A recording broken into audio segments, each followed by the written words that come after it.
Hi, my name is Bianca Wirtz. I'm a senior and this is my story.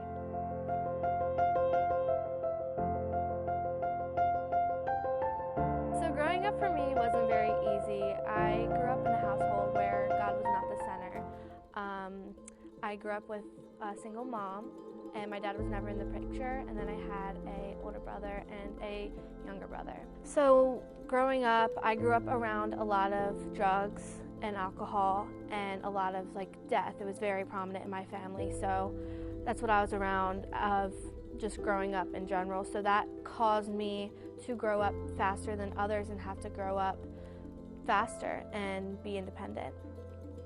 When I first heard about Jesus, I was probably about 5 years old when my aunt's best friend would come over all the time. She invited me to come to her church.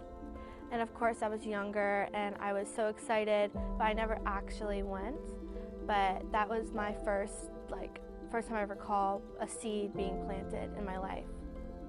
So around the ages of 5 and 6, that's when I started going to school, and I met a girl. She was my best friend, and we just grew very close, and she invited me to her church. You guys may know that girl Sophie, but she invited me to church and I've been going ever since. So that's when I first heard about Jesus. And then in 2011 is when everything in my life really started going downhill.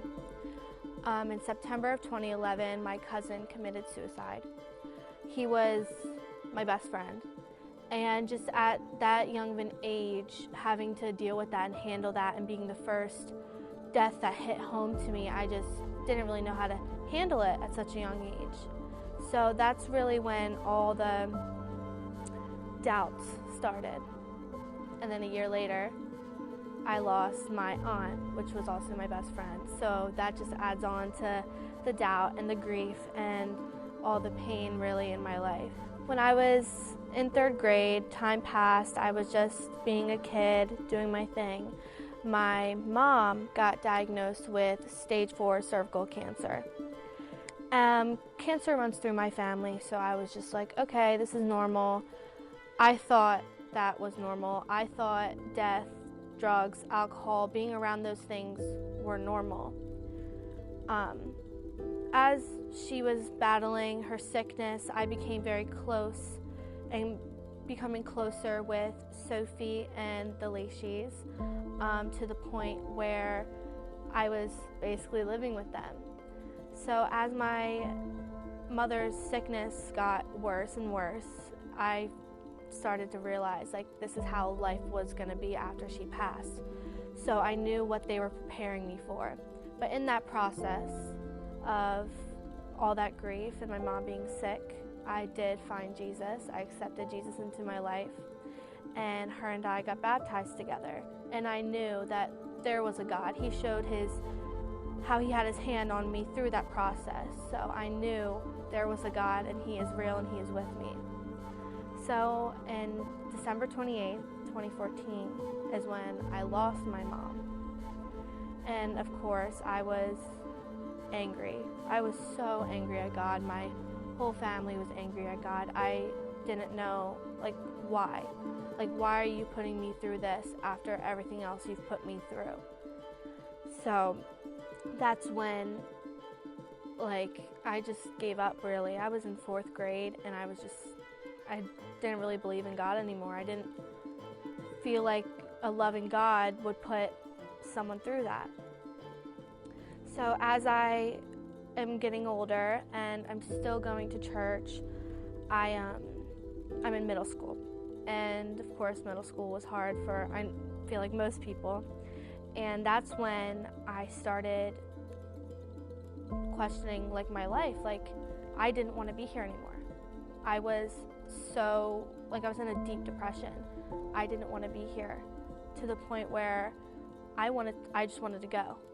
But then God had a hold of my life. He was like, it's not your time yet. You're my child. You're in my hands. So I started following Jesus more and more. And then high school hit. freshman year. That's when COVID happened, and I don't really remember a lot from that year, but I know that I was developing friendships with people that weren't the best for me, and they didn't want the best for me. And then later in that summertime, that's when I just gave up on God. I was like, he's not real. He doesn't love me. A good God wouldn't do this.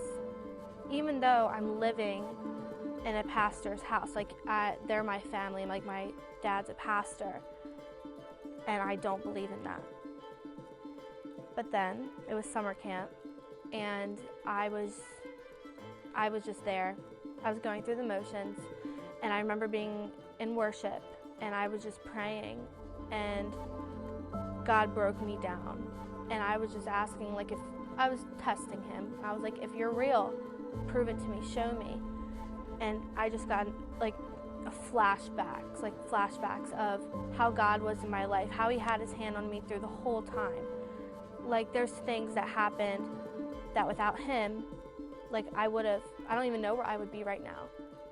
So that night I was just like, I was broken.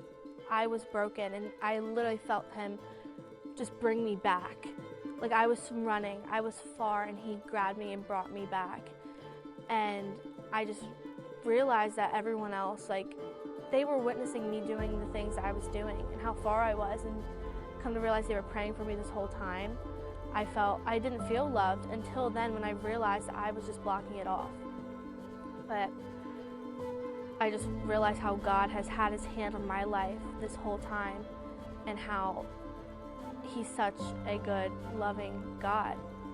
And entering into this year, I've been following Jesus, and it's the best decision I've ever made. Although it has been hard, it isn't easy, it comes with a lot of trials and tribulations, but in the end, it's going to be worth it.